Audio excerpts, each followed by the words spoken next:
je préfère donner 1 000 €, 800 € par mois dans un crédit que donner dans un loyer parce que je jette mon argent. Et ça, c'est la pire chose en investissement. Il ne faut pas acheter ce que toi, tu veux. Il faut que tu achètes ce qui rapporte. Il ne faut pas confondre vouloir interpréter toute chose comme riba et informer les gens dès le début. Mais le problème, c'est qu'à cause du Airbnb, on ne trouve plus de la longue durée. Bon, Rachid, salam alaikum. Alaykoum salam, rahmatullah. Alors aujourd'hui, on va parler un petit peu de Rachid. Et la personne que j'ai rencontrée à Marrakech qui est passée me voir il y a quoi, il y a 4-5 mois. Ouais, en août. Il y a 4-5 mois.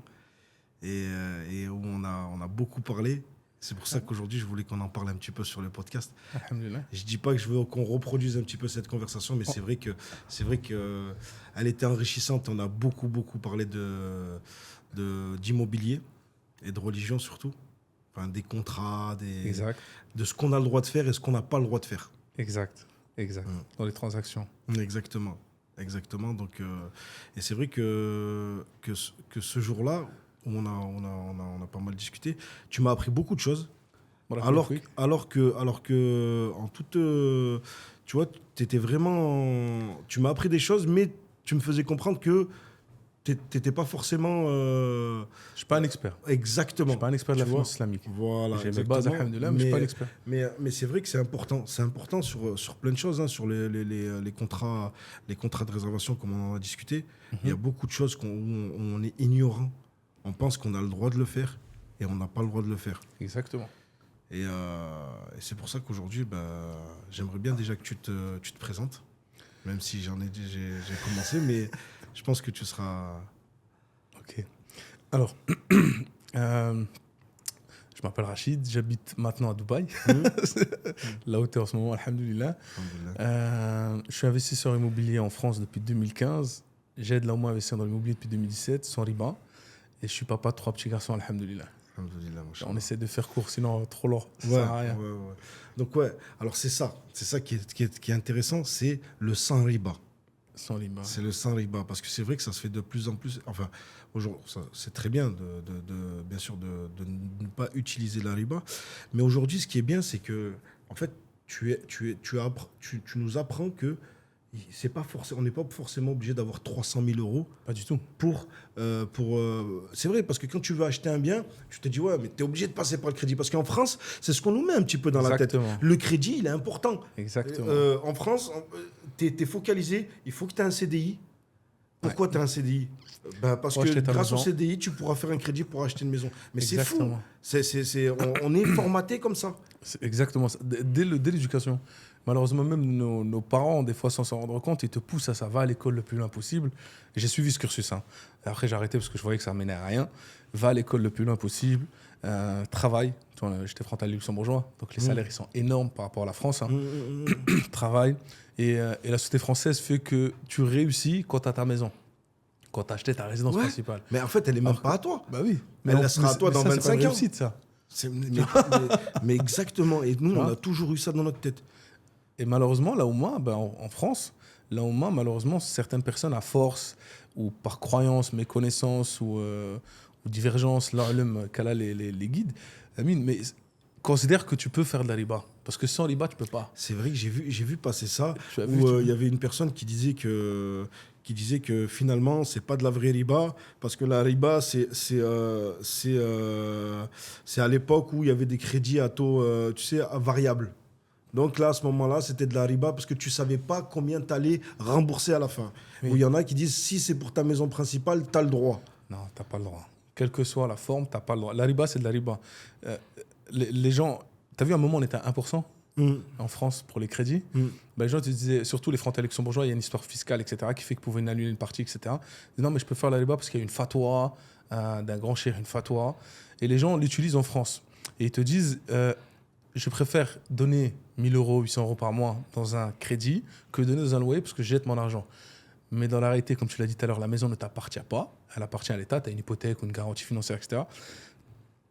Mais derrière, tu fais de la riba. Et nous, en France, la fatwa ne marche pas parce que pour avoir la fatwa de ce cheikh était dans le sens où si tu ne peux pas vivre décemment avec l'argent-là, avec ton argent aujourd'hui, tu as des aides des banques dans leur pays, là, les pays en voie de développement, etc. Tu avais des aides pour qu'ils se lancent à acheter un bien. Parce qu'il n'y a pas de location, il n'y a rien. Mais en France, aujourd'hui, si tu peux épargner, tu peux faire un crédit de 1 000 € par mois, tu peux sortir 1 000 € pour acheter un logement, pour louer un logement. Tu vois, donc cette fatwa ne marche pas en France, parce que tu n'es pas à la rue en France. Tu as toujours une location. C'est impossible, à part coût de la vie, ce que tu as fait, les causes, etc. Mais tu ne peux pas finir à la rue. Le système français est fait normalement pour que tu finisses à la rue. Donc si tu peux mettre 1 000 € dans un crédit, pourquoi tu ne peux pas 1 000 € dans un loyer? Parce que tu considères que si tu n'as pas ta maison, tu as raté ta vie. Alors que c'est pas vrai. Non, mais il y a ça, et il y a aussi, comme toi tu me l'as fait comprendre aussi, c'est vrai qu'il y a d'autres solutions où tu peux quand même avoir des rentes, tu peux quand même, parce que le but d'être propriétaire, souvent, c'est déjà de ne pas payer de loyer, mais après, pour d'autres choses, c'est aussi d'avoir des rentes, c'est pour de l'investissement. Mais c'est vrai qu'on n'est pas forcément obligé. On peut aller avec nos moyens. D'après ce que j'ai compris, c'est ce que tu fais. C'est vrai que tu vas avec les moyens de chacun et tu réussis à donner un pourcentage, à faire gagner un pourcentage. Exactement. Nous, on accompagne l'énormément d'investisseurs dans l'immobilier France, Maroc, Émirats. Mais par rapport à la France, par exemple, c'est minimum 60 000 €. On peut des fois être un peu moins, mais minimum 60 000 €, achat du bien, frais de notaire, etc. Mais c'est la personne qui achète, c'est pas nous. Et là, on l'accompagne soit pour faire du locatif, soit pour faire de l'achat en vente. Mais quand les gens, tu leur dis ça en général, ils te prennent pour un fou. C'est ce que tu vas voir comme retour, tu verras. Parce que tu vois, c'est sûr, parce que tu vois, quand tu vois un appartement en France, c'est minimum 100, enfin tout dépend le secteur. Hein. Mais voilà, c'est entre 100, 150 000 €, je pense, un appartement. Mais parce que les gens regardent l'immobilier avec un œil de particulier, pas qu'un œil d'investisseur. Et donc, ils vont regarder autour de chez eux. Tu habites à Lyon, tu habites à Valence, tu habites à Metz, tu vas regarder autour de chez toi les zones que tu connais, où tu as grandi, etc. Tu ne vas jamais regarder le secteur autour de toi comme un investisseur. Tu vas regarder ce que toi, tu aimerais acheter pour toi. Et ça, c'est la pire chose en investissement. Il ne faut pas acheter ce que toi, tu veux. Il faut que tu achètes ce qui rapporte. Ouais, l'investissement immobilier, c'est comme une société. Tu dois la gérer comme une boîte. Et les gens, en fait, ils mettent de l'émotionnel. Ils ne se forment pas, ils ne se font pas accompagner, rien. Et donc, ils ne peuvent pas acheter des produits à moins de 100 000 €. C'est impossible par rapport à leur connaissance. Et derrière, vu qu'ils n'ont pas la connaissance, ils ne peuvent pas sortir de leur zone autour de chez eux et ils n'investissent pas dans l'immobilier. Et ils finissent à faire de la riba parce qu'ils ont vu le voisin, la voisine, que dans la famille même on dit achète ta résidence, tu as le droit, il y a une fatwa, etc. Et ça finit à faire de la riba. J'ai des gens qui reviennent vers moi 3 ans après, 5 ans après, 10 ans après. Et on trouve un process par rapport à ce qu'ils avaient avant, ou ils l'ont vendu avant. Et après, ils se relancent avec le bénéfice qu'ils ont fait sur leur appartement, leur maison. Tu vois. Et ils se rendent compte que chez eux, ils peuvent faire des opérations. Moi, je te dis ça, mais même moi, j'ai un crédit. Aujourd'hui, à l'heure où je te parle, j'ai un crédit en France où, malheureusement, je l'ai fait il y a plusieurs années de ça. J'ai essayé de m'en débarrasser d'ailleurs, mais en ce moment, vendre en France, c'est compliqué. C'est très compliqué. Mais c'est vrai que j'ai fait un crédit, et malheureusement, voilà, en tout cas, ça m'a pas réussi. Ça, c'est sûr, j'ai eu une très mauvaise expérience. Donc, alhamdoulilah, tu vois, à ce niveau-là, j'ai compris vraiment que voilà. En ce moment, en France, pour vendre, c'est compliqué. Tout dépend aussi du produit. Toi, ta maison, de ce que tu m'as dit, on ne parle pas d'un produit...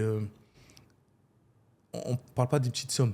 Donc, automatiquement, ça attire une clientèle différente. Les taux, ils ont tellement explosé que c'est compliqué. Et la riba, quand tu fais de la riba, tu l'as dit toi-même, ça devient compliqué dans plein de domaines parce que quand tu fais la riba, tu déclares la guerre au prophète sallallahu alayhi wa sallam et Allah azza wa jal. Et donc, automatiquement, tout ce que tu vas lancer derrière toi, tu vas avoir des problèmes. Mais exactement, c'est ce qui m'est arrivé. C'est pour ça que je veux en parler parce qu'on est là à parler de il ne faut pas faire des riba, etc. Mais voilà, moi, le premier, j'en ai fait. Donc, si c'est possible de faire passer ce message en même temps, d'expliquer que voilà, c'est pas forcément, c'est pas bien. On dit pas que ouais, c'est juste pas bien de faire la riba, mais vraiment, tu le ressens que c'est pas bien. Non, c'est pas bien. Mais vraiment, moi, je l'ai vraiment ressenti. J'ai eu le retour, mais immédiatement. Tu vois, donc c'est plein de petits problèmes, c'est plein de trucs comme ça qui font que, en tout cas, moi, j'en ai une mauvaise expérience et ça, c'est sûr que c'est pas pour rien que c'est interdit. Dans notre religion, c'est pas pour rien. Exactement. Mais aujourd'hui, dans tes projets, tu fais pas? Ah non, ça par contre, nous alhamdoulilah, depuis qu'on est sur Marrakech, on a utilisé zéro riba. On a des investisseurs qui sont venus avec nous, mais il y a zéro riba. Même les fonds des investisseurs, c'est pas de la riba. C'est que du fonds propre. Voilà, exactement. Après, il y avait ce système de crédit, mais on m'a parlé aussi, et c'était même toi, on en a discuté. Tu as le sujet du crédit islamique. Oui. Ça, c'est très, très important. Parce qu'il y a un moment où je ne vais pas te cacher, où même moi, j'ai failli partir vers cette solution-là. Mais en me renseignant, il y a eu plusieurs... il y avait plusieurs débats. On m'a dit oui, on m'a dit non. Oui. Et toi, aujourd'hui, qu'est-ce que tu penses du crédit islamique? Alors déjà, moi, je ne le fais pas. Moi, je travaille en fonds propres. D'accord. Il y a plusieurs sons de cloche à voir. Déjà, c'est où? Tu vois, par exemple, en France, il n'y a pas beaucoup d'acteurs. Maintenant, il commence à en avoir de plus en plus, mais il y a très peu d'acteurs. Et tant mieux pour ceux qui sont lancés il y a 12 ans, parce qu'ils ont ouvert la voie, etc. Et au fur et à mesure, Inch'Allah, c'est la petite graine, tu vois. Donc, Inch'Allah, ça va grossir avec le temps. Mais je doute, avec la politique qu'on a en France, que le marché de la finance islamique puisse vraiment scaler en France. Mais il n'y a pas qu'en France. Non. Moi, je te parle le crédit islamique en général. En général. Moi, parce que c'est des marchés différents. Tu vois, par exemple, quand tu le fais ici, au Maroc, tu as des fonds, tu as des choses qui viennent structurer tout ça. Au Maroc, attention, il y a quand même des contrôles, il y a la Sharia compliance, bref, il y a tout un process pour valider ce qu'ils font. Moi, personnellement, je ne le fais pas. Et donc, ce n'est pas un truc qu'on peut rentrer dans le détail parce que je ne le pratique pas. Et de ce que j'ai vu, moi, au début, il y a 10 ans, quand j'ai voulu me lancer, par exemple, en France ou autre, il y avait des manquements pour moi. Il y avait du flou. Tu vois, l'argent appartenait à des banques françaises classiques. C'est ça? Tu vois, donc la banque française classique, elle fait du haram. Mais une banque en général. Vente d'armes, etc. Tu vois ce que je veux dire? Oui, une banque générale. Banque classique normale.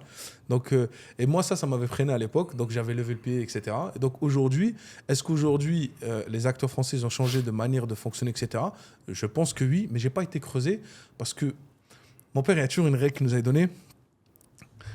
Tu veux quelque chose, si tu as, prends-le. Si tu n'as pas, ne le prends pas. Principe très simple et très basique. Donc, si je n'ai pas l'argent pour acheter ce kawa, aujourd'hui, il est offert.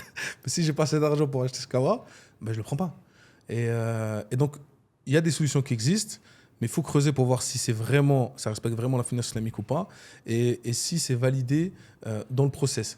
Moi, quand j'ai un doute, et c'est là, moi en tout cas... Quand il y a un doute, il n'y a plus de doute. Moi, je sors. Ouais, moi, je préfère reculer, attendre quelques années, etc. Même si je rate une opportunité, ce n'est pas grave. Que me lancer dans un truc où il y a plus de points négatifs que de points positifs. En fait, il y a plus de voyants rouges en termes islamiques, pas ma croyance. En termes islamiques, quand je me renseigne, comme je t'ai donné le contact du frère qui fait de la finance islamique, je connais des gestionnaires en patrimoine qui spécialisent en finance islamique, qui ont des MBA, je connais des cheikhs aux Émirats, à Médine, etc. Donc, quand j'ai un doute sur un process, je leur demande leur avis, parce que je ne suis pas expert de la finance islamique.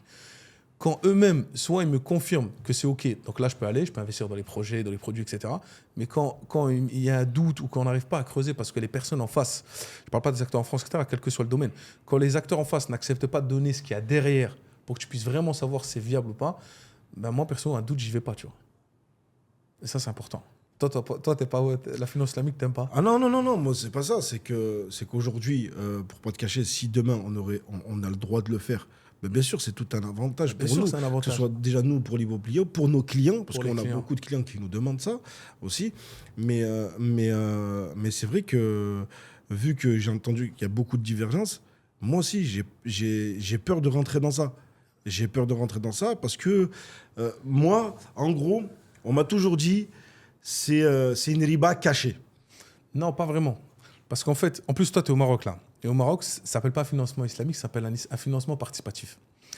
Et au Maroc, ils sont très, très structurés, il y a beaucoup de contrôles, etc. Tu vois on est en train de les vérifier, nous. On est en train de, pas les vérifier, on n'est pas un organisme de vérification, mais on est en train de prendre des informations pour savoir si certains clients qui veulent faire ça, est-ce qu'on peut les suivre ou pas. Même si ce n'est pas de ma responsabilité, parce que je ne le pousse pas à faire un crédit. Mais comme ça, si c'est viable, je peux le proposer. Si ce n'est pas viable, la personne, elle paiera comptant ou elle fera ce qu'elle veut, mais moi, je ne suis pas dedans. Je ne suis pas dans le circuit. Ce que je veux dire, c'est qu'au Maroc, tu as ce système-là. Je voulais te dire un truc, j'oublie. L'avantage que toi, tu as, par exemple, en étant au Maroc, comme ici aux Émirats, c'est que tu peux faire des projets sur plan de paiement. Ouais. Tu vois ? Donc ça, toi... Mais il y a aussi un problème, même sur les plans de paiement. On va venir, je sais. Voilà, c'est ça. C'était le débat, ça. Mais toi, avec ta force de vente, Allah Mabarek, et tes programmes neufs sur plan, que ce soit immeuble, villa, faire une analyse financière, mais tu peux, sur une partie de tes projets ou sur un certain nombre de projets que tu fais par an, faire une partie comme ça en plan de paiement, sur 2 ans, 3 ans, etc. Il faut voir avec l'aspect administratif, juridique au Maroc. C'est prévu, Inch'Allah. Mais je pense que c'est prévu. Voilà. Je pense qu'au Maroc, ce sera plus facile. Moi, je suis sur un projet en France, construction neuve. J'ai voulu le faire. J'ai pris des avocats, etc. En fait, on a trop de freins. Et j'ai fait marche arrière. Je fais un projet classique neuf, alhamdoulilah, mais je voulais le faire en France pour aider un peu la Oumma à investir, etc., pour après agrandir son capital, réinvestir, bref, et pourquoi pas faire une hijra. Mais au Maroc, ça sera beaucoup plus facile pour moi de le faire des plans de paiement, comme aux Émirats. Et là, c'est un marché où tu peux rentrer, Inch'Allah, au fur et à mesure. Nous, en tout cas, c'est prévu. Inch'Allah, prochainement, dans un programme. Là, on est vraiment avec avocat, notaire, vraiment pour sceller les contrats. Mais Inch'Allah, c'est prévu là très prochainement qu'on propose cette solution. Parce que, encore une fois, oui, c'est pour aider la Oumma, pour aider les frères parce qu'on a beaucoup de personnes qui veulent investir, qui ont des bonnes rentrées d'argent tous les mois, qui peuvent se permettre de mettre de l'argent de côté, mais aujourd'hui, ils n'ont pas forcément la somme qu'on leur demande. Et c'est vrai que sur certains projets, sur 2 ans, ça arrange beaucoup de personnes. On a des projets sur 2 ans, mais il y en a 2 ans, ça leur suffit. Ça leur suffit pas. Surtout quand on parle de 200 000, 300 000, 2 ans, c'est trop juste. Ça suffit pas. Ça suffit pas. Et c'est vrai qu'on travaille là-dessus. Et Inch'Allah, c'est vrai que les Émirats, ils ont lancé, eux les premiers à avoir lancé ça. C'est eux les premiers à avoir lancé ça. Et c'est très bien. Et ça donne envie de le faire aussi au Maroc. On va essayer, Inch'Allah. Et je pense qu'il n'y a pas de raison. Mais, encore une fois, là, on va rentrer dans le vif du sujet. Là-dessus aussi, il y a des problèmes apparemment. En fait, comme tu me l'as expliqué, aux Émirats, il y a des problèmes parce que on pense acheter sans riba. Avec, moi, je me suis fait avoir par un promoteur comme ça ici. Je me suis fait avoir par un promoteur comme ça. Où à la fin, c'était de la riba. Exact. Mais c'était officiel. Donne ton dossier, on va faire passer le crédit à la banque. Je voulais juste revenir sur une chose, si tu me le permets. Tout à l'heure, on a parlé de la Morabaha, finance islamique, participatif. Il faut faire une distinction entre un crédit classique où il y a de la riba et un crédit islamique. Le crédit islamique, c'est une transaction. Toi, tu vas acheter, l'exemple de tout à l'heure, j'ai pas d'argent pour acheter ce café, je sais qu'il vaut 1 euro, je te dis Soufiane, je veux l'acheter, est-ce que tu peux l'acheter pour moi? Et je te rembourse. Toi, tu me dis, au lieu de te le vendre à 1 euro, prix que je l'achète, je fais un effort, je prends un risque à ta place, etc. C'est normal. Je te le revends 1,10 €, 1,20 €. C'est du commerce. En islam, tu vois, je ne vais pas te citer le verset, mais Allah Azza wa Jal, il a interdit la riba et autorisé le commerce. Ça, c'est du commerce, tu vois. Pour revenir à ce que tu disais aux Émirats, et ça, dans plein de contrats que tu vois, que ce soit immobilier ou autre, il y a toujours un aspect connu, reconnu, que la Oumma, en général, je pense par méconnaissance, pour être doux avec la Oumma, je pense par méconnaissance, à part ceux qui font déjà du business, la pénalité. La pénalité, c'est interdit en islam. Donc, tu ne peux pas mettre en difficulté quelqu'un qui est déjà en difficulté. C'est de la riba. Donc, ici, aux Émirats, il y en a, ils ne vont pas être contents. Tous les développeurs font de la riba. Tous. Et après, c'est en force de négocier avec eux et de travailler avec eux qu'on arrive à avoir certains développeurs qui enlèvent ou qui rentrent dans du sharia compliant, c'est-à-dire un contrat qui respecte la finance islamique. Tu vois ? Et c'est un aspect très important en islam parce que moi, je les appelle les orphelins. C'est des gens qui ont acheté ici aux Émirats.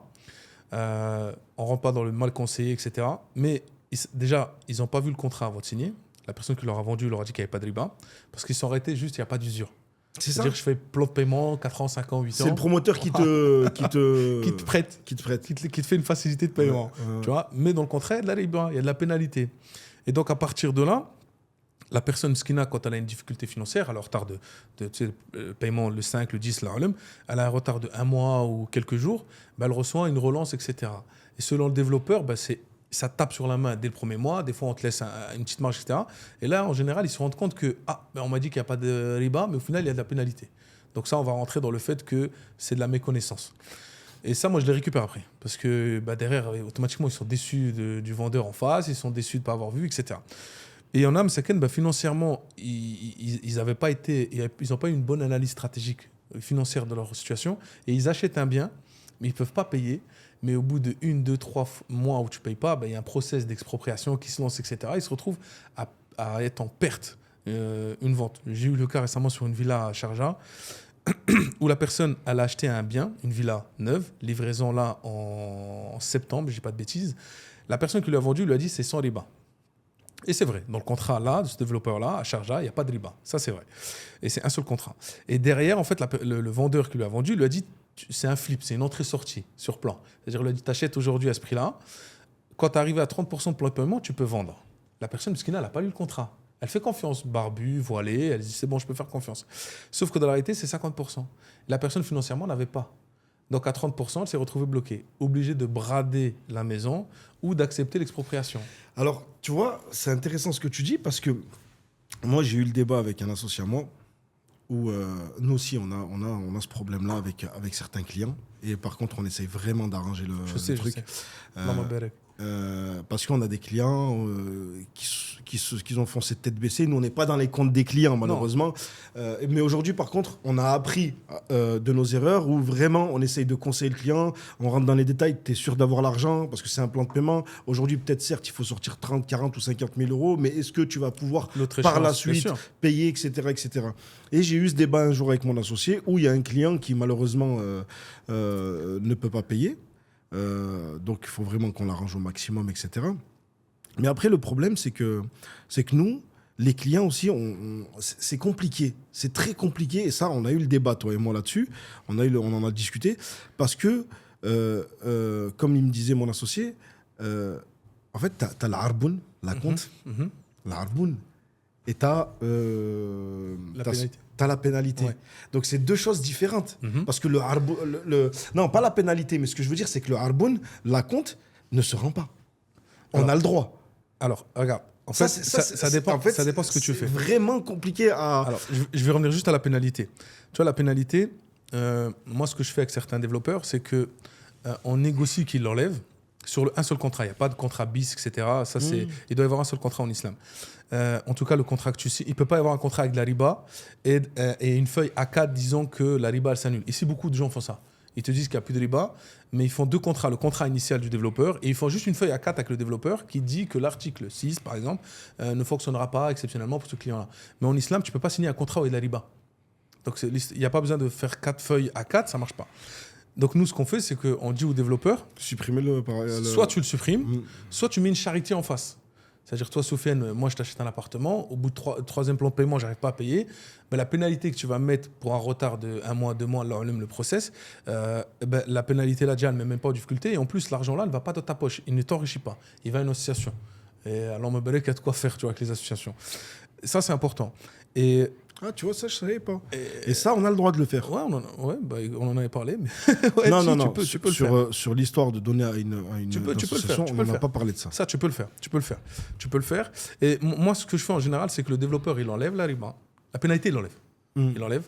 Et il met une caution. C'est-à-dire que le down payment, l'accord initial, tu vois, Harboun, etc., il est de 20%, par exemple, tu vois. Eh ben, il va rajouter des fois, selon le type de bien, studio, one bed, 2 bed, villa, etc., il va rajouter entre 3 et 5% en plus. Tu vois ? Ça, c'est juste une caution qu'il va prendre. On peut utiliser le terme caution, garantie, ce qu'on veut. Il va prendre et il va la mettre de côté. Ça ne fait pas partie du plan de paiement. Il l'enlève. Arrivé à la fin du plan de paiement, c'est déduit du dernier paiement.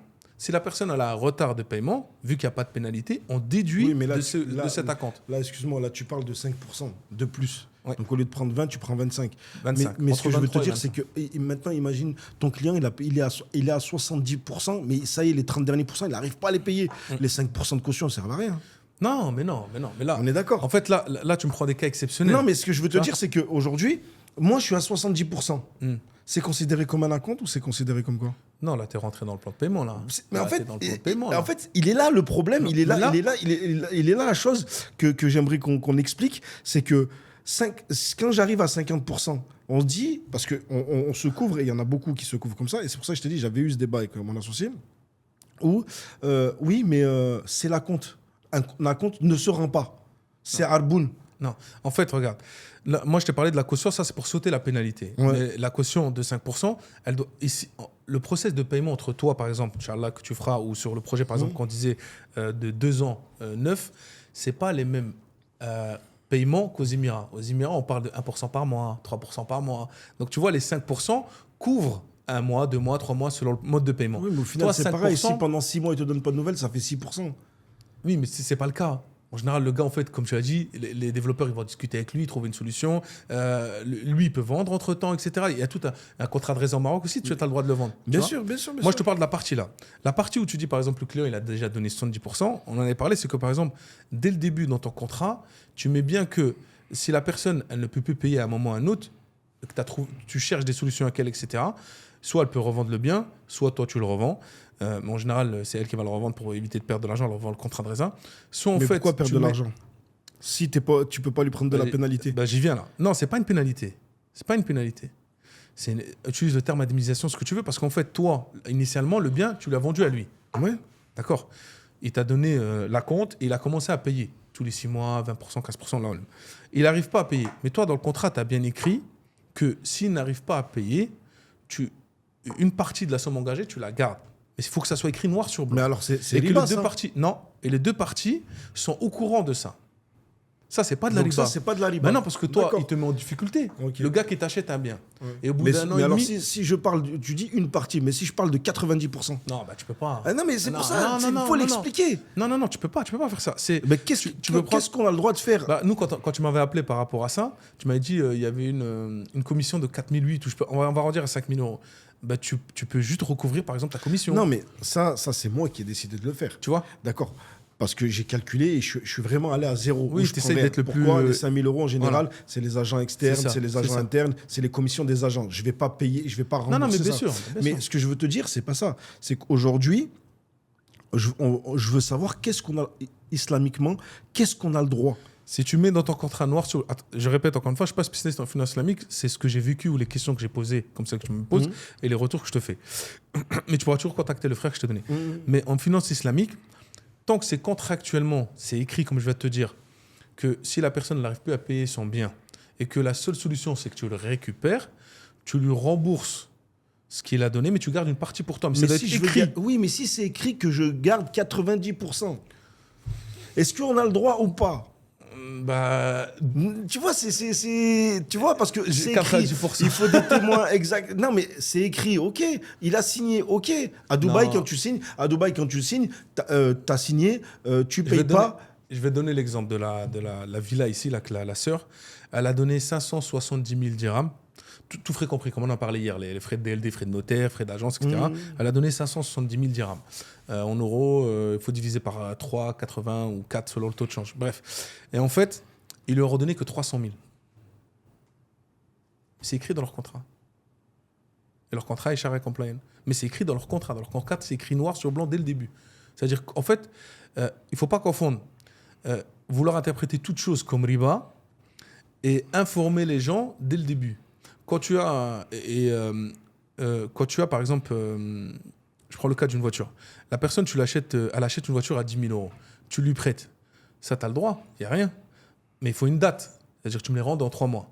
Si la personne, elle ne peut pas te les rendre au bout de 3 mois, et toi, tu dis, je te rajoute 3 mois de plus, mais je te prends 2 000 € de plus, ça, c'est de la riba. Et si la personne, tu lui demandes de l'argent pour les 10 000 € que tu as donné, même si elle te les rend au bout de 3 mois, c'est de la riba. Mais moi, j'ai le droit de venir te dire, Sofiane, Barakla, au fait que tu m'as facilité pour l'appartement, pour la voiture, moi, ça me fait plaisir, khoya. Je vais mieux financièrement, je te rajoute de l'argent. Ça, c'est pas de la riba. Ça vient de c'est du commerce. Ouais. Voilà, ça va être toi. Mais là, tant que c'est écrit noir sur blanc, là, et ça, c'est acté, je l'ai vérifié, tant que c'est écrit noir sur blanc dès le début du process, c'est pas une surprise, c'est pas une divulgation, oui, c'est là où il y a un problème. À Dubaï, il n'y a pas de... Si, c'est écrit. Bah, moi, avec qui je travaille... Non, mais là, on ne parle pas de la pénalité. Ça reste de la pénalité, mais ce que je veux te dire, c'est parce que c'est deux choses différentes. C'est que là, aujourd'hui, je veux vraiment qu'on parle sur si demain... Parce que moi, je te parle en tant que promoteur, là. Bien sûr, je te parle où j'ai le cas et surtout, on travaille sur nos contrats aujourd'hui. On travaille pour vraiment être... On avait enlevé même la partie pénalité au début, parce que tu ne savais pas que c'était dedans. Donc, mais aujourd'hui, cette pénalité, comment moi, en tant que promoteur, même si on a la solution, on a la solution parce qu'on arrange, etc. Mais comment tu veux te sécuriser au niveau du client? Okay, comment tu veux te sécuriser dans le sens où aujourd'hui, il y a une chose qui se fait beaucoup, où les personnes, et c'est très bien, où les personnes achètent des biens avec des acomptes pour spéculer. On est d'accord? Ils vendent de la résa. Voilà. Comme ici. Ça aussi, j'avais entendu, il y avait une fatwa qui disait que c'était interdit. Maintenant, c'est un autre débat. Ouais. C'est un autre débat. Est-ce que c'est vrai, est-ce que c'est pas vrai, je sais pas. C'est un autre débat. Mais ce que je veux te dire, c'est que aujourd'hui, les personnes qui cherchent à spéculer, donc tu te mets à la personne. Moi, je suis promoteur, j'ai un projet où je suis bien placé en prix, on a une bonne localisation et on fait vite sold out. D'accord merci. On a vendu, il y a un client, il a acheté 3-4 unités. Il a donné 20% sur chaque unité, d'accord ? Là, tu connais son intention. Son intention ? Non, je la connais pas. Non, mais par ce type d'achat, ouais. Tu peux vite comprendre que lui, son but... il n'y a aucun problème. Tant qu'il paye. Tant qu'il paye. Bien sûr. Maintenant, ce client, et ça m'est arrivé avec un ami à moi en plus, ça m'est arrivé où il me restait une unité sur un projet. Et il me dit, ok, bon, c'est bon, je te pose la compte. Je te pose la compte parce que j'ai mon client, je sais qu'il va acheter. Parce qu'en plus, c'est un agent IMO. J'ai mon client, je sais qu'il va acheter. Faut pas louper l'occasion. Il vient, il me donne la compte. Il me donne le premier acompte des 20%. Mais de lui. Il me les donne de lui. Il me les donne. Au nom du futur acheteur. Non, pour lui, pour l'instant. Il m'a dit, après, on changera le contrat, on le mettra à son nom le jour où je le vends. Parce que pour lui, il allait la vendre, l'unité. Bon, il réussit pas à vendre l'unité. Ouais. Qu'est-ce que je fais, moi ? Soit tu veux garder une bonne relation pure amicale et pas de business, tu lui rends 100%. Forcément. Voilà. Mais est-ce que dans le contrat, c'était écrit quelque chose par rapport à ça ? C'est ça. Initialement, tu avais écrit quelque chose ou pas ? C'est ça, bien sûr. Tu avais écrit quoi à la base ? La compte ne se rend pas. On est d'accord. Mais bon, ça, c'est un ami, c'est entre moi et lui. Mais ce que je veux te dire, c'est qu'en général, si maintenant, tu dis au client, je ne peux pas vous prendre de pénalité. D'accord ? Je ne peux pas vous prendre de pénalité. Mais le client, il paie rien. Il vient, il t'achète 10 unités, il te donne 20% sur 10 unités, et il te regarde le jour où il n'arrive pas à revendre, parce qu'il cherche à spéculer, il n'arrive pas à revendre, il revient et te dit, bon, écoute, finalement, je veux pas. Finalement, merci, tu me rends mon argent. Toi, tu as perdu du temps. Tu vois ce que je veux dire ? Tu t'es en train de dire exactement ce que je t'ai dit tout à l'heure. Parce que toi, quand tu vends à quelqu'un, tu peux écrire noir sur blanc que s'il ne respecte pas le plan de paiement, s'il a des difficultés, etc., tu peux garder une partie de son avance. Parce que c'est écrit noir sur blanc. Donc, ce n'est pas de la riba, ça ? Non, ça non. Parce que, en fait, les informations sont connues initialement. Et je peux garder 99%. Non, pour moi, tu n'as pas le droit. Là, il faut creuser. On peut rappeler le frère ensemble si tu veux. Nous, vraiment, on cherche vraiment à arranger les clients. Mais c'est vrai qu'on prend juste les frais. Nous, on prend juste les frais. Tu sais, mais il faut juste que contractuellement ça soit mis sur pied. Voilà, souvent quand c'est des apporteurs d'affaires ou des agents IMO qui nous ont ramené les clients, il y a des commissions, donc on donne les commissions, donc forcément. Même tu as des frais d'agence derrière, c'est normal. Tu as plein de trucs, tu travailles. Il te fait perdre 6 mois, 1 an, le temps à le relancer, vérifier s'il a payé, pas payé, les appels. C'est normal que tu prennes une partie. Ça c'est écrit. Ça c'est validé. En tout cas, moi, les frères avec qui je travaille sur la finance islamique, qui ont des MBA, qui sont spécialistes reconnus, ça, ils me l'ont confirmé. Le problème, c'est que, en général, c'est pas écrit dans les contrats. Et donc, après, tu te retrouves en porte-à-faux entre ce que toi, tu aimerais pour toi, ce que le client, lui, il se dit, moi, je récupère tout ce que j'ai mis, j'arrive plus à payer, merci, au revoir. Et en fait, la réalité de la finance islamique. Et le problème, c'est que les gens, et on en a parlé, les gens, en fait, on se rend pas compte, c'est qu'on est pris dans un mood, on est dans nos activités, etc. Mais on se renseigne pas réellement sur le fonctionnement des transactions en islam. Il y a des règles très simples. Tu vois, et quand tu connais les règles-là, où tu te fais accompagner comme l'expert que je t'ai donné, etc., il va te faciliter sur tous les process, sur les contrats, sur ce que tu peux faire, pas faire, etc. Mais là, en finance islamique, si dès le début, tu dis au client, voilà comment que ça se passe, tu vas pas garder 100% ou 80% comme tu me dis, tu vois. Mais voilà comment que ça se passe. Il est important d'en parler. Dès le début, c'est écrit noir sur blanc. Il faut voir la formulation pour la faire valider, etc. Mais tant que c'est écrit noir sur blanc et que c'est acté, il ne peut pas te dire « Non, mais moi, j'ai donné, je te dis n'importe quoi, 50 000 sur 100 000 euros. Tu n'as pas le droit de me garder 5 000 ou 10 000 parce que je ne peux pas. » Non. Moi, ça a pris 1 an. Il y a des process. Tu m'as fait perdre une vente. J'aurais pu le revendre derrière. Maintenant, il faut recommercialiser. Il faut reprendre du temps à parler avec les gens, faire des visites, prendre des rendez-vous, etc. Non, le temps-là a un coût. Donc, automatiquement, ça ne marche pas. Et ceux qui font juste de la spéculation, évidemment que la spéculation, c'est haram. Mais le process, comment ils le font, il faut l'acter, c'est haram. Donc c'est haram de spéculer. Spéculer, c'est haram. La spéculation pure et dure, c'est haram. Mais comment tu spécules, c'est à ce moment-là que... En fait, la finance islamique, c'est pas juste ça, c'est halal ou haram. La riba, il y a plusieurs formes de riba.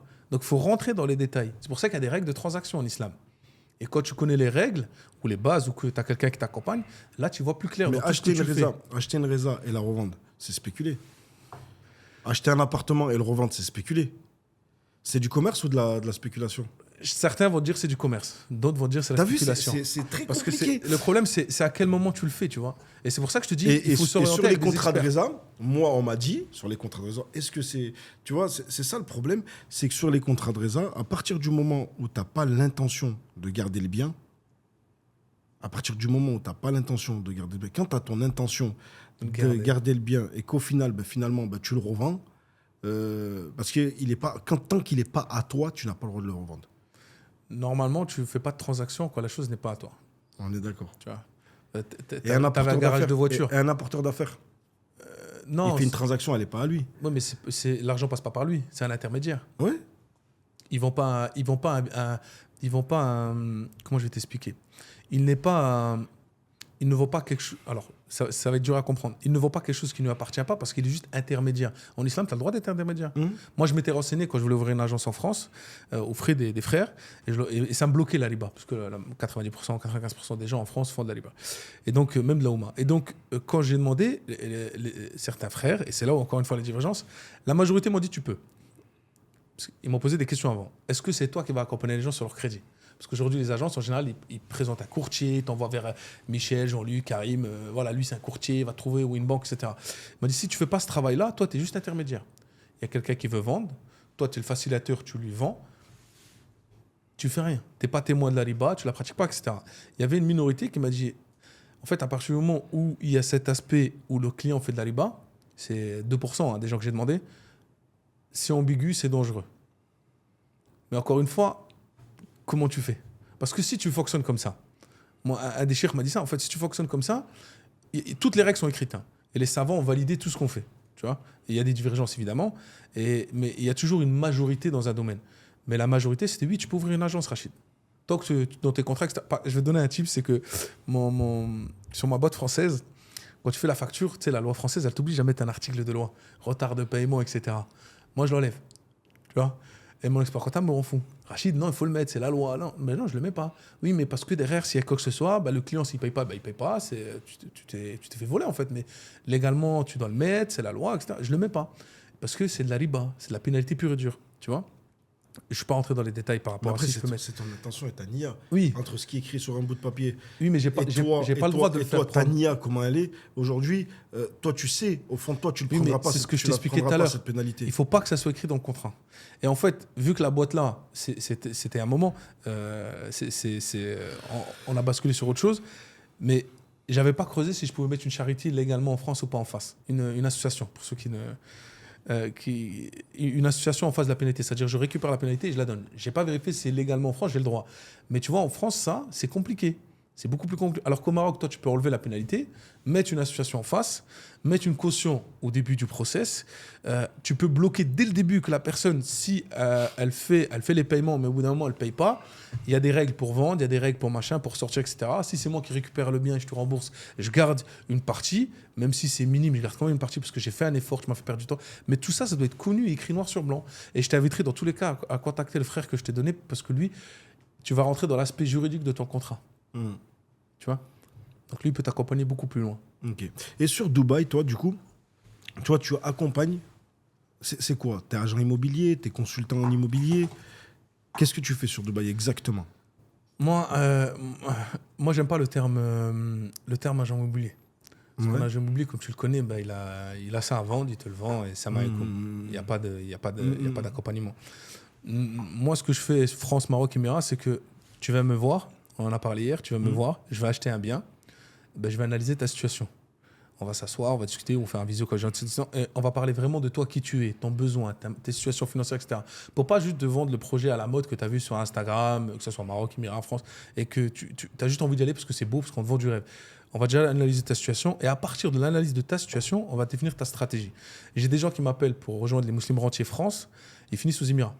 J'ai des gens qui m'appellent de la France pour aller au Maroc, ils restent en France. Parce que chaque cas est différent. Ceux qui veulent faire la hijra, ceux qui disposent de 60 000 euros, ceux qui disposent de 200 000, ceux qui peuvent sortir 3 000 euros par mois. Comme tu le sais, à Dubaï, et sur le réseau, tu peux acheter un bien à 15 000, 20 000, 30 000 euros par mois et 500 euros, 1 000 euros par mois. Mais aujourd'hui, avec 60 000 euros à Dubaï, si tu ne peux pas sortir une mensualité à côté, tu n'as rien. Alors qu'en France, à 60 000 euros, je peux acheter un bien, je peux avoir une rente en location, je peux faire une petite plus-value, je peux répéter les opérations, etc. Et la fiscalité, si tu la connais, tu as des niches fiscales, tu as des montages fiscaux en France qui te permettent de réduire, voire de anéantir la base taxable les premières années et d'être exonéré d'impôt sur la plus-value. Sans tricher, sans espèces, sans rien. Tout dans la légalité, bien sûr. Et aux Émirats, malheureusement, il y a partout pareil, même au Maroc. Bien sûr, il y a des montages que tu peux faire, mais les gens ne connaissent pas. Il est là le problème. Pour moi, le problème des gens qui disent on se fait trop taxer, il me reste rien à la fin. Je pense que c'est parce qu'ils ne travaillent pas cet aspect fiscal où il y a beaucoup de choses qui peuvent faire passer sur la boîte. Il y a beaucoup de choses qui ils ont des droits. Et en France, pour moi, quand tu gères mal mais de partout de toute façon, quand tu gères mal ta société, c'est là où tu as des problèmes. Exact. Mais dans l'immobilier, tu as des niches vraiment spécifiques. Même si là, ils essayent de les réduire, etc. avec le temps, pour moi, il reste quelques années. Et donc, quand les frères et sœurs sont encore en France et qu'ils ont des petits budgets, moins de 100 000 euros, qui ne peuvent pas sortir des 2 000 euros par mois, 3 000 euros par mois, parce que ce n'est pas commun, il ne faut pas se voiler la face, mais je leur dis, tant que vous êtes encore en France, faites d'abord 1, 2, 3 OP en France, que ce soit de l'achat-revente, du locatif, et après, partez. Tu vois ? Et après, si vous voulez faire une hijra, vous pouvez partir parce que vous avez des rentes ou vendez ce que vous avez créé et repartez avec votre argent.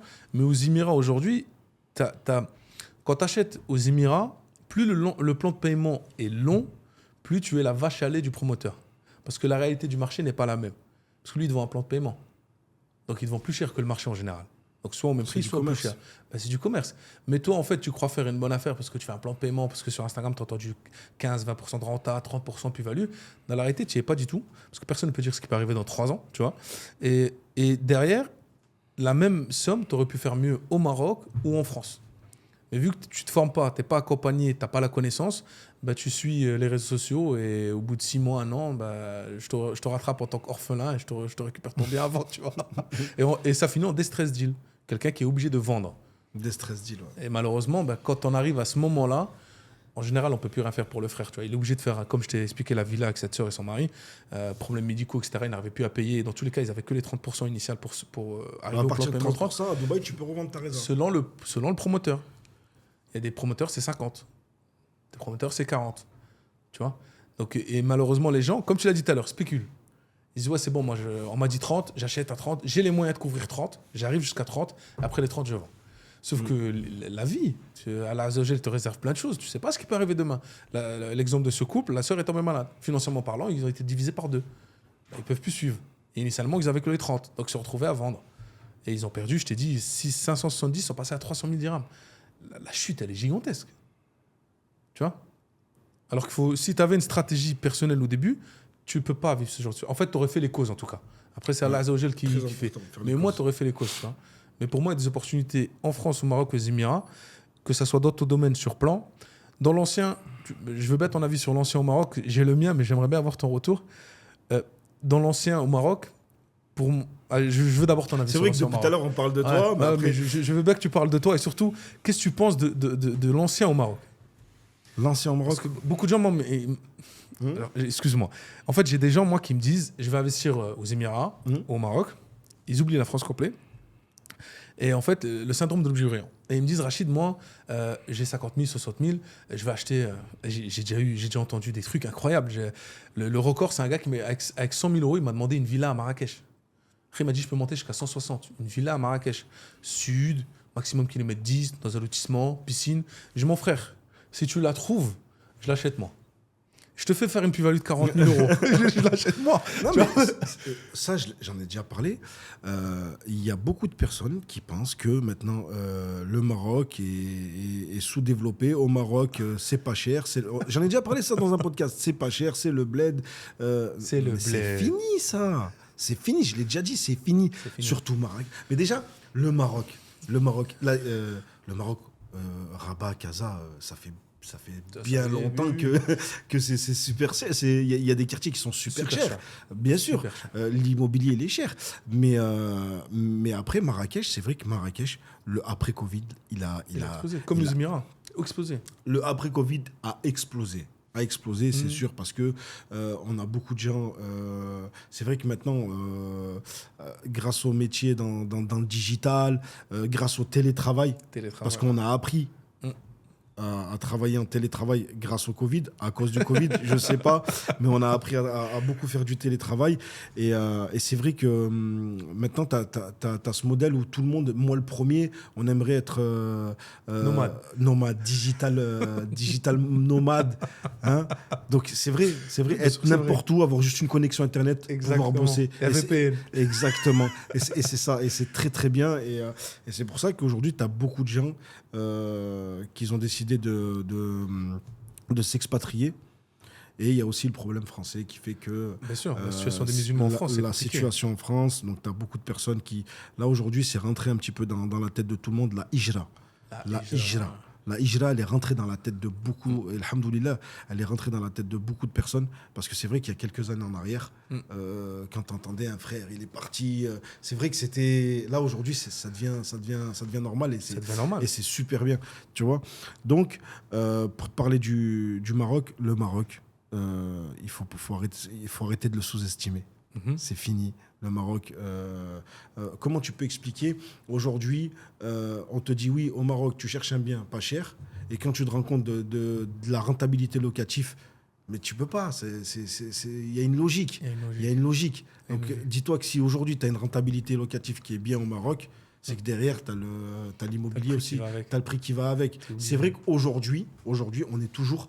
Franchement, ça reste avantageux. Quand je vois, moi... Ça reste rentable. Non, franchement, moi, quand je fais le tour là, ici à Dubaï en ce moment... On n'est pas sur les mêmes prix. Hein. On n'est pas sur les mêmes prix et on n'est pas sur la même renta. Ça dépend des projets. Ça dépend, mais moi, je vais parler sur du Airbnb, sur de la location courte durée. Aujourd'hui, quand tu investis, je te dis, 300 000 euros, la renta que tu as, le pourcentage que tu as, c'est pas le même au Maroc et ici. Bah, en fait, alors je pense que tu parles de Marrakech. Marrakech, là, moi, je te parle de Marrakech. Moi, aujourd'hui, je peux parler que de Marrakech, ouais, parce que je connais que Marrakech. Oui, mais en fait, il faut prendre un... Si tu prends, il faut prendre un bien spécifique, tu vois. On prend un bien à 300 000 euros au Maroc, tu vas avoir quoi à 300 000 euros ? Une maison. Tu peux avoir une maison au Maroc à 300 000 euros. Une maison. Donc villa, piscine, petite villa, bien sûr, petite villa, 3 chambres. Sur plan, bien sûr. Tu peux avoir aussi du 300 000 euros, une villa, mais un petit peu à rénover. Donc là, on rentre dans l'ancien. Là, on rentre dans l'ancien. On rentre dans le marché de la seconde main, où ce marché-là commence à arriver. Parce que, moi, je vais te parler... Marrakech, il y a encore des terrains, il y a encore des... C'est vrai qu'il y a encore du français pour faire. Voilà. Mais il y a certains quartiers où il n'y a plus rien. Donc, tu as Guéliz, tu as certains quartiers dans Guéliz où tu n'as vraiment plus rien. C'est compliqué. Donc, là, on va commencer à rentrer dans le marché de la seconde main où il faut faire de la réno. Mais ça commence tout juste à arriver. Ça commence tout juste à arriver, ouais, ce marché-là. Ok. Mais la villa à 300 000, elle peut faire combien de chiffres en location? Ben, tu peux pas te donner un chiffre exact, mais une fourchette. Ben, moi, je vais te donner une moyenne sur l'année. Sur l'année, tu vas pouvoir faire sur des petites villas, tu sais, c'est de la jumelée, de la mitoyenne, parce que c'est ça à 300 000 euros que tu as aujourd'hui. Hein. C'est de la jumelée, de la mitoyenne, du 180, 200 mètres carrés habitables sur 300, 350, voire 400 mètres carrés de terrain. Oui. Moi, je vais te parler d'une moyenne de 3 500 euros, 4 000 euros par mois. 3 500 euros plutôt. L'équivalent de 40 000 à l'année. Ouais. Ok. Ici, avec 300 000, tu n'auras pas une villa. On va pas se voir à la face. À part si tu achètes sur plan. Ce que vous appelez des townhouses, c'est ça? Des townhouses. C'est des maisons de ville. Voilà. Ben c'est un petit peu ça, là. Je te parle de ça. Mais tu dois sortir tu es à Dubaï, mais tu sors. C'est-à-dire que tu es dans les terres, etc. Et encore, ça devient vraiment de plus en plus compliqué. Mais excuse-moi. Oh non, ça, il faudra l'enlever. Non, à 300 000 euros, une townhouse aux Émirats, à Dubaï en tout cas, c'est impossible. On est d'accord. Voilà. Parce que là, je voyais un autre Émirat. Donc non, ça c'est impossible. Par contre, à 300 000 euros, tu peux pas avoir de villa. Par contre, tu peux avoir un appartement. Donc, je peux avoir soit un one bed, soit dans certains quartiers, je peux tirer sur un deux bed. Après, si on est investisseur, on peut avoir 2 studios. Tu vois. Mais un one bed, si je prends un bien Marrakech, Dubaï, 300 000 euros, je peux avoir un one bed. Le quartier le plus rentable en ce moment. JVC. Aujourd'hui, c'est JVC. Ça ne veut pas dire que c'est là que je conseille à tout le monde d'investir, parce que ça dépend encore de la stratégie, parce que c'est le quartier où il y a plus de livraisons jusqu'en 2026, plus de 26 000 unités, c'est énorme. Mais Marrakech, c'est pareil. Ouais. Et Marrakech, c'est pareil. On a beaucoup de livraisons qui vont arriver. Aujourd'hui, je te parle du prix de l'immobilier actuel. À l'instant T, oui, à l'instant T. Mais tu vois, par exemple, chaque stratégie est différente. Mais à l'instant T, JVC, 300 000 euros. Tu peux avoir un bon one bed, voire un 2 bed, et tu vas aller chercher dans les 30-40 000. On y arrive. La seule différence, Marrakech, ça sera aussi patrimonial parce que Marrakech monte, etc. Je pense que sur l'aspect-là, c'est OK. Mais l'aspect qui va faire la différence, c'est la fisca. Au Maroc, il y a un peu de fiscalité. On n'est pas au niveau de la France, même s'il y a des niches en France pour les diminuer. Au Maroc, il y a un minimum de fiscalité. Et surtout, ils sont en train de faire tout ce qui est fiscal et réglementation sur le Airbnb. Aux Émirats, il y a de la réglementation. Moi, je ne pense pas qu'on va arriver à là. Sur le Airbnb, je pense que ça va rester comme ça pour moi. Même si on entend parler qu'il y a des lois qui vont sortir. Ils veulent sortir des lois, voilà. Aujourd'hui, je ne pense pas qu'ils vont se tirer une balle. Mais ils ne vont pas la freiner. Ils ne vont pas faire comme la France qui essaie de l'arrêter. La France, Maroc, ils veulent la structurer. Le problème de la France, et beaucoup de capital en Europe, dans le monde même, c'est que Airbnb, le problème, c'est que je pense que c'est pas le fait que Airbnb prend de la place. C'est que, oui, prend de la place, si, mais le problème, c'est que à cause du Airbnb, on ne trouve plus de la longue durée. Non, on ne trouve plus. Ça devient compliqué. Même à Marrakech. Regarde les villas. À Marrakech. Non, mais ce que je veux te dire, pour une personne qui travaille dans le centre, on parle de Paris, une personne qui travaille dans Paris, quand elle cherche de la longue durée, c'est dur. Parce que le mec, quand il a un studio, il sait que le studio, le met en Airbnb, il va prendre, 2500 euros par mois, mais qu'en longue durée, il va louer 1700 euros. C'est ça. C'est ça. On a le cas là, avec un client, un MR en France. Il achète à Annemasse. C'est pas loin de. C'est quand même loin de ton secteur. Mais tu connais Annemasse, pas très loin, frontière. 2 heures de route, 2 heures. Il achète là-bas. Et en fait, le bien, à la base, l'étude qu'on a fait, c'est pour faire du Airbnb, ultra rentable, 1500, 1800 euros par mois. Et en fait, quand il pousse l'analyse que je valide avec lui derrière, il voit qu'en fait, en meublé propre, pas de jacuzzi, pas de trucs bizarres, juste meublé propre. On ne fait pas d'atypique dans ce bien-là. Il va faire du 1500 euros par mois. Il y a des quartiers qui sont tellement prisés, que il y a une grosse demande sur la longue durée et les gens sont prêts à mettre le prix. Donc au final, tu n'as pas une grande différence entre le Airbnb et la local. Ouais, exactement. La seule diff, comme tu as dit, c'est que le gars, quand il veut venir avec sa famille, la villa, elle n'est pas dispo. Donc, en général, il fait le choix de la LCD quand c'est le premier bien. Après, il bascule. Et aux Émirats, c'est pareil. Il y a des gens qui achètent en ce moment, ils bégayent. Non, mais c'est de l'investissement. Non, mais en fait, je ne sais pas si je vais faire ma hijra. Donc là, on fait une solution hybride. Écoute, investis. On va investir comme si tu allais vivre toi dans 3 ans, 4 ans. Mais il faut qu'il soit rentable en attendant. Et comme ça, quand toi, tu veux venir 2 semaines dans l'année, il est libéré, tu viens. Et si tu fais ta hijra avant, il est dispo. Si tu fais ta hijra après, il est là. Mais au moins, c'est un investissement hybride. Que si on fait que du studio à JVC, tu vas avec ta femme et tes enfants, tu ne pourras jamais vivre dedans. Ça t'aide pas. Et ici, le prix des loyers, on peut vite monter. Je vais te donner des quartiers, Dubai East par exemple. À 2 chambres, c'est 200 000 dirhams sur le parc. 200 000 dirhams divisé par 4. Ceux qui sont bons en maths, on a 50 000 euros. C'est énorme. Tu vois, 50 000 euros... on fait de l'argent avec 50 000 euros, tu vois. Donc, le coût de la vie, même si pour moi, Marrakech est en train de monter au coût de la vie, tu es sur place, je pense que tu peux le confirmer. Mais moi, je pense, mais c'est même sûr que là, il y a un engouement sur Marrakech, mais il va y avoir une rectification. Mais on restera quand même sur un bon... Ça ne va pas redescendre. Aujourd'hui, on ne redescend pas, on va continuer à monter. Mais c'est vrai que je pense le après-Coupe du Monde, il va y avoir une rectification sur le après-Coupe du Monde. Une stagnation ou une petite correction ? Une petite correction. Ok. Une petite correction. De bien et mais je pense que déjà, vu qu'on va monter assez fort, ça va pas être méchant, tu vois. Ok. C'est pour ça que c'est le moment d'investir. C'est toujours le moment d'investir dans l'immobilier. N'investissez pas à Marrakech. Si, il faut investir, mais il faut avoir une stratégie, tu vois. Et comme je te disais, l'Aouma en général, on a coupé court tout à l'heure, mais l'Aouma en général, moi j'en ai, ils m'appellent pour Marrakech, Casa.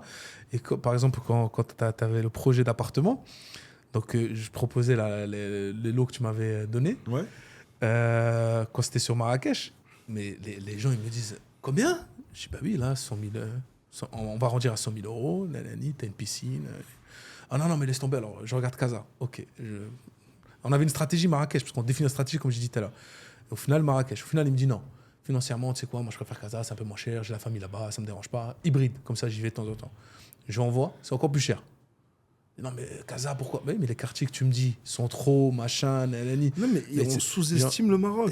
En fait, toi, le tu vois le Maroc comme les quartiers où tu allais quand tu étais petit ou adolescent. Mais le Maroc, ça a explosé. On n'est plus du tout sur la même chose. Et le Maroc est en train de prendre. C'est devenu là, j'ai vu l'article hier. Je voulais t'en parler en plus. L'article hier, ils ont dépassé l'Égypte en termes de touristes au mois de novembre. Donc là, tu vois, là, ils vont compter décembre, mais en novembre, on est passé devant l'Égypte. Donc ils deviennent le premier pays touristique d'Afrique, ce qui est énorme pour le Maroc, tu vois. Ils disaient que c'était impossible de le faire. Donc tu peux pas venir avec tes idées, 50, 60 000 euros, je vais acheter un 2 chambres à Marrakech, etc. Oui, tu peux acheter un 2 chambres, mais pas à Guélise. Tu sors, tu vois. Oublie la piscine. Si tu veux la piscine, tu sors encore un peu plus, mais il faut mettre un 10 000, 20 000 mais ça, c'est ton expertise pour avoir. Et il y a cette croyance qui est que je peux acheter. J'en ai même qui me disent je veux 1 hectare en friche, tu sais, derrière, kilomètre 25, 30 au sud, pour 50 000, 100 000 euros. C'est possible. Mais sur la route. Non, mais après, du guiche, tu parles. De la melkia. Non, titré. Titré. Ils veulent du titré. En fait, ils viennent avec la croyance, avec la mentalité française, et tu l'as vu quand on a vendu ton projet, il y a beaucoup de peur. Est-ce que le terrain il est titré, il n'est pas titré? Est-ce qu'il y a les documents? Je veux voir bref, avec le propriétaire, etc. Parce qu'on vient avec la mentalité française et on vient en pensant que, évidemment qu'il y a toujours des arnaques, mais en pensant qu'il n'y a que ça. Alors que non, il y a des frères comme toi, ils travaillent carré, il y a un process, il y a un notaire derrière, on valide tous les actes. Et les gens, ils viennent en disant non, mais si c'est pas titré, j'achète pas. Je parle l'éclatement de titre, par exemple, un terrain comme tu as fait là où tu as divisé, etc. Et en fait, ils ne comprennent pas que si tu veux un titré, même à 30 km, tu ne seras plus à 40-50 000. C'est passé. Alors moi, je vais te dire un truc. Tu peux trouver. Je ne te dis pas que tu ne peux pas trouver. À ce prix-là, tu peux trouver du titré. Mais par contre, il y a une chose qu'ils ne prennent pas en compte. C'est pas juste acheter un terrain de 1 hectare à 100 000 euros, parce que ça existe. Je te le dis tout de suite, ça existe. Mais il y a tout ce qui va derrière, qui va avec derrière. Donc, viabilisation. Mais c'est ça, c'est énorme. Mais ça existe parce que tu es sur place. Non, mais il faut. En fait, si tu veux, aujourd'hui, le marché à Marrakech, tu vas tomber sur, c'est comme en France, sur le coup de fusil. Mais sache une chose, si le terrain il a 100 000 euros, c'est qu'il y a une raison derrière. Donc il y a une route qui doit passer, donc tu ne peux pas faire ce que tu veux dessus. C'est que tu as le raccordement à l'eau, à l'électricité, qui va te coûter un bras parce que la prochaine borne est super loin. Voilà. Donc en fait, c'est ça. C'est que aujourd'hui, oui, tu vas pouvoir acheter 100 000 euros. Non, mais oui, tu vas pouvoir acheter 100 000 euros.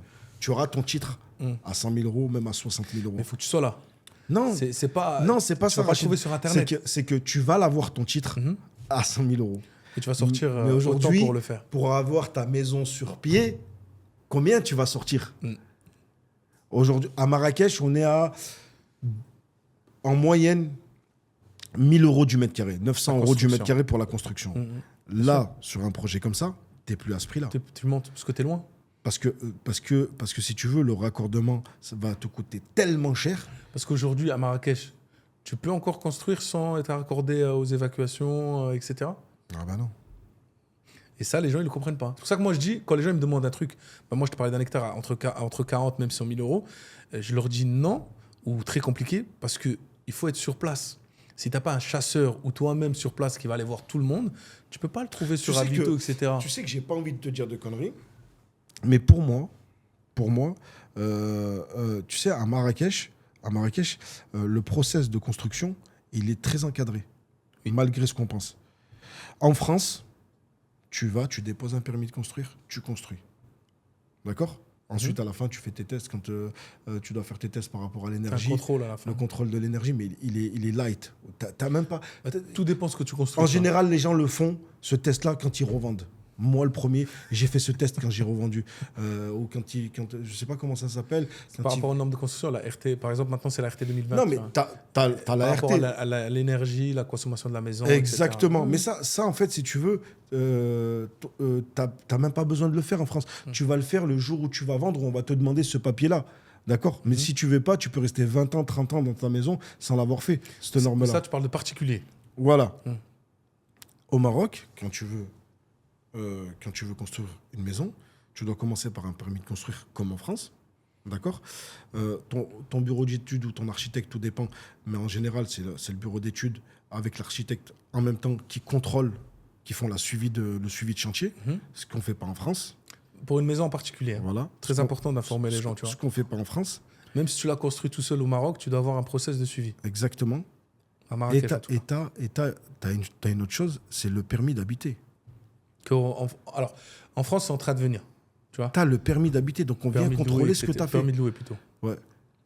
Mais oui, on vient contrôler. T'as le permis d'habiter. Donc pour moi, c'est tout quand même est conforme par rapport au permis, franchement, par rapport aux normes, par rapport à tout. c'est super bien contrôlé au Maroc. Il faut arrêter de croire que les constructions, elles sont. Tu peux faire ce que tu veux. Mais ouais, c'est ça. Et tu vois, ça s'est accentué depuis le séisme. Mais tu sais que mine de rien, entre nous, ça s'est très bien passé le séisme. Malgré ce qui s'est passé avec les vieilles bâtisses, oui, vieilles bâtisses, mais sinon ça s'est super bien passé. Franchement, pour la plupart, ça s'est bien passé. Il y a eu dans le centre de Marrakech, il y a eu quelques dans la Médina. C'est vrai qu'il y a des vieilles bâtisses dans la Médina qui n'ont pas tenu parce que voilà, elles ont été montées à l'époque. Mais sinon, toutes les constructions, elles ont tout a tenu. Par contre, on a vu dans certaines vidéos qu'il y avait des fissures. Et ça, les gens, il y a des fissures. Mais en fait, c'est le plâtre. Le problème, c'est qu'au Maroc, on n'utilise pas le placo. Non, c'est du projeté. C'est du projeté. Donc, c'est du plâtre. Donc, c'est juste du plâtre qui s'est Surtout fissuré. à l'époque. Ouais. Maintenant, on peut utiliser du BA13, mais à l'époque, oui, mais les bases, elles sont solides, elles n'ont pas bougé. Les bases, elles n'ont pas bougé. Mais ça a changé la réglementation. Ouais, bien sûr. Ils sont beaucoup plus stricts, beaucoup plus regardants, etc. Mais alors attention, déjà, la réglementation, elle avait changé déjà 10 ans avant. 10 ans avant, tu avais les lois antisismiques, etc. etc. Ouais. Donc, tu étais déjà obligé, même plus que 10 ans, je crois. Il y avait déjà une loi qui disait mais là, c'est vrai qu'ils l'ont renforcé. Ils l'ont restructuré, ouais. Alhamdoulilah. Moi, là, ce que tu dis, je le vis en tant que pro dans l'immobilier. Nous, on a X contrôle. Comme tu dis, le maître d'œuvre, il va vérifier, ou l'architecte, ça dépend comment tu signes ton contrat, il va vérifier ta construction, etc. Mais on est sur le pro. En particulier en France, moins de 150 mètres carrés, il n'a pas besoin d'architecte. Il peut la construire en autoconstruction tout seul. Et à la fin, il fait son petit contrôle et c'est bon, elle est à lui, il vit dedans, etc. Moi, c'est ce que j'ai fait, moi. Tu vois. En France, c'est ce que j'ai fait. Tu t'arranges et tu prends ton billet. Bien sûr. Alhamdoulilah. Mais il y a de quoi faire. Et pour moi, j'accentue sur l'aspect ancien. Il y a une opportunité, mais pour moi, soit tu es sur place, soit tu as une vraie équipe derrière qui fait tes partenaires. Parce qu'un MRE qui est à Paris, qui veut acheter dans l'ancien, la rénovation, s'il n'a pas une équipe, ça va être problématique. Déjà, même par rapport au bien. Quand tu achètes dans l'ancien, tu vois, les immeubles que tu proposes neufs, il y a tout un écosystème autour. La piscine, l'isolation, bref, etc. Quand tu achètes dans l'ancien, en général, le bâtiment, il est éclaté pour être gentil. De manière générale. Donc, si tu veux le rénover, il faut que soit toi, tu sois sur place pour avoir des retours de gens qui ont fait à distance, sans process, sans avoir un partenaire fiable, sans rien, et qui, au final, le truc va durer 2 ans ou 3 ans. Ouais. Après, ça, on a déjà eu le débat déjà avec un confrère. Ça a ses avantages et ses inconvénients des deux côtés. Alhamdulillah. Ouais, ça a ses avantages et ses inconvénients. Mais c'est sûr qu'il y a un moment, même nous, BNG, il y a un moment où c'est sûr qu'on va passer sur le marché de la seconde main. Parce qu'on ne pourra pas continuer tout le temps exactement, à faire des programmes neufs. C'est vrai que c'est très bien de faire des programmes neufs, mais il y a un moment, voilà, quand il faut travailler, si on a l'opportunité de faire de l'ancien, de faire de la réno sur de l'ancien, on le fera. Inch'Allah. Mais en tout cas, c'est intéressant. C'était très intéressant. Et c'est réciproque. Et merci pour tes informations, merci pour ton expérience. Et Inch'Allah, de toute façon, on continue, nous, à collaborer ensemble. Avancer, Inch'Allah, bien sûr. Et avancer surtout. Et voilà. On refait le même sur Marrakech. Inch'Allah. quand tu te décideras à revenir. Inch'Allah. Merci Rachid, mon frère. Avec plaisir. Merci. Salam alaikum, frère. Salam alaikum.